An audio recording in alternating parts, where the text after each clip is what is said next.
Hey guys, good morning. Derek from Bomb Socks here. So good to be with you on another episode of BOM-BITES, where we're here to help you feast upon the words of Christ one bite at a time. Today is one of the best chapters in the Book of Mormon. And I know I say that about a lot of them. What can I say? The Book of Mormon is a good book, so they're all good chapters.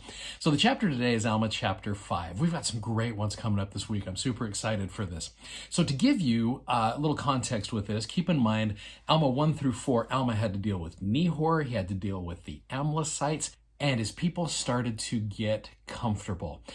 There's a cool quote that I thought of with regards to this. Brigham Young said this: "The worst fear that I have about members of the church is that they will get rich in this country, forget God and his people, wax fat, and kick themselves out of the church and go to hell.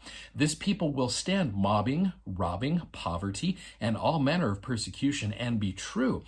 But my greater fear for them is that they cannot stand wealth, and yet they have to be tried with riches." And that's kind of what's happened to the people of Zarahemla.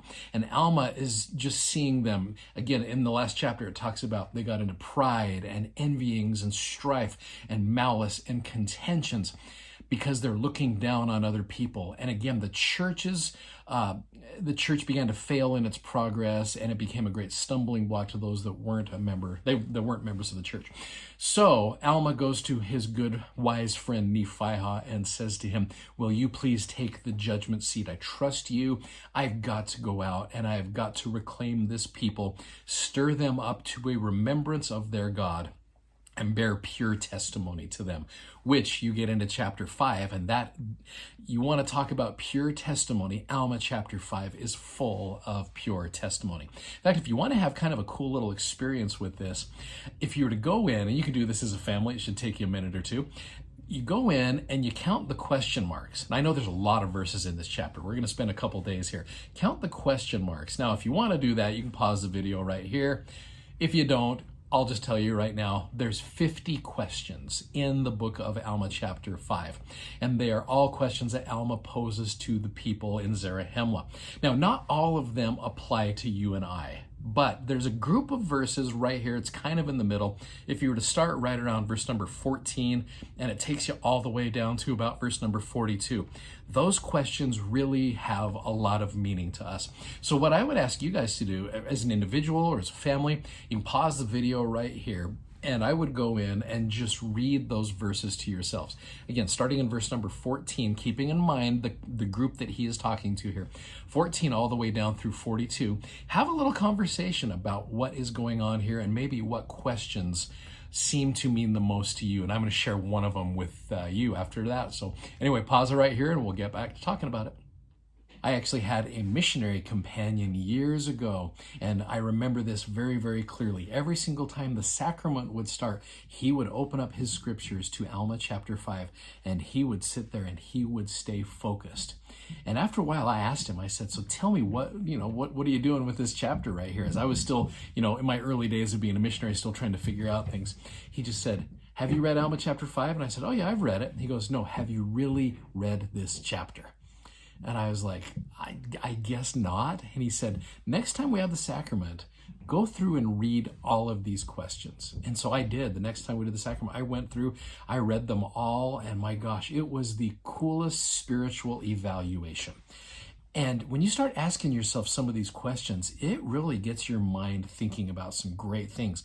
For example, you get down to verse number 14. 14 has got one of the best questions ever.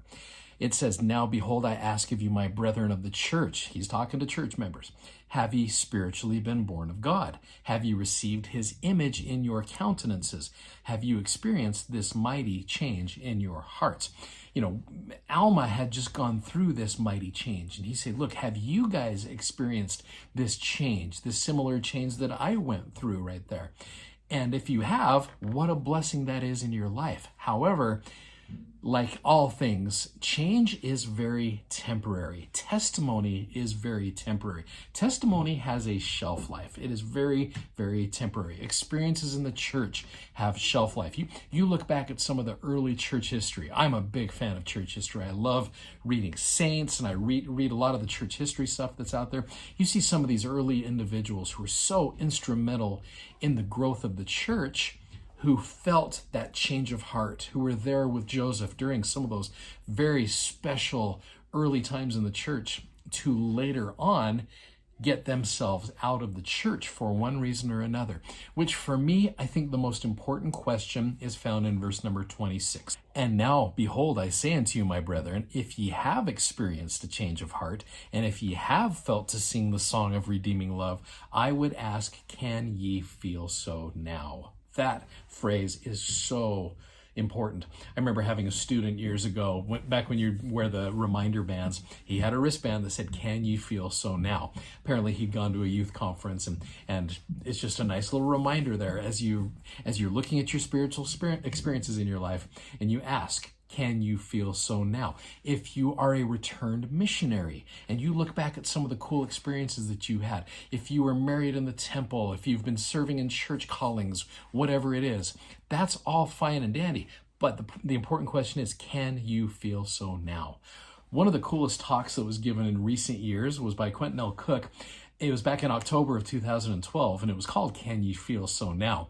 What's interesting, though, is most of us probably don't remember that talk at all, because the previous talk was when President Monson made that landmark announcement about 18-year-olds and 19-year-old girls starting to go on missions. And so after that talk, everybody's just buzzing like crazy, texting bishops, going, all those things. Elder Cook's talk was a phenomenal talk. He said this question, can ye feel so now, rings across the centuries with all that we have received in this dispensation, including the restoration of the fullness of the gospel of Jesus Christ, the outpouring of spiritual gifts, and the indisputable blessings of heaven.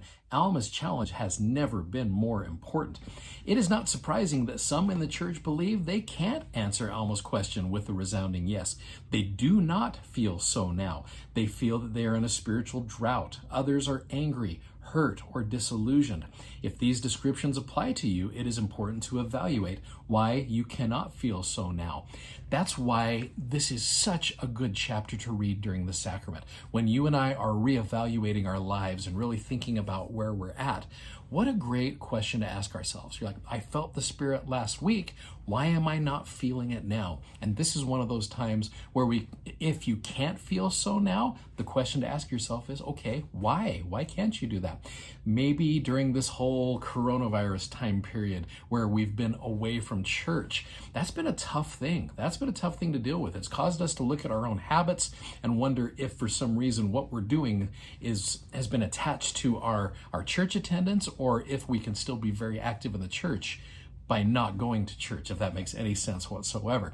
So the idea of can ye feel so now is a very, very important question. It is a life-altering question. And that's one that I would pose to each of you as well today. Now, tomorrow we're going to get into more of Alma chapter 5. It's such a wonderful chapter. Please read it, and please ask yourself these questions, as we'll talk more about them tomorrow. Hey, thanks for watching. Thanks for subscribing, and thanks for sharing. Oh, you guys are amazing. We love you. We appreciate you, and Godspeed. Bye-bye.